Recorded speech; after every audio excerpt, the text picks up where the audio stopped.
In July 2024, Macau police stormed a back room and discovered something extraordinary. 585 casino chips stacked in perfect rows, worth 5.85 million Hong Kong dollars. Every single one was fake.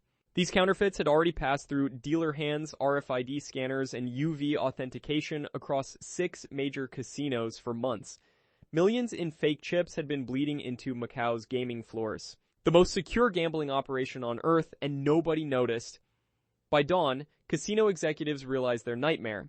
If one syndicate cracked the code, what would stop 100 more? The counterfeiters never hacked computers or bribed officials. They built perfect fakes inside a rented workshop using resin molds, a cheap UV lamp, and relentless trial and error. They turned billion-dollar RFID systems and holographic encrypted chips into a joke. And the mastermind behind it all? Still out there. So how did they beat unbeatable security? In a rented workshop across the border, a lone figure hunched over a workbench.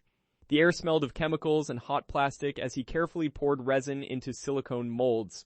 He was the cartel's artisan, a chemistry dropout turned counterfeiter, casting near-perfect clones of 10,000 Hong Kong dollar casino chips, one careful mold at a time. It started with a genuine chip smuggled from a VIP room. They studied it like forensic scientists. Dimensions, weight, material, every detail had to match perfectly. After 73 experiments, they finally mixed epoxy resin and fine quartz sand that cured to the perfect weight, producing that signature sharp clink against a table. Next came the inlay, the hardest part.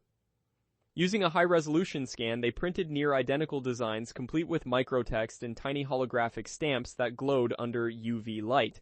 After 4 hours of labor, a flawless fake 10,000 Hong Kong dollar chip stared back from the workbench, completely indistinguishable from the real thing in hand.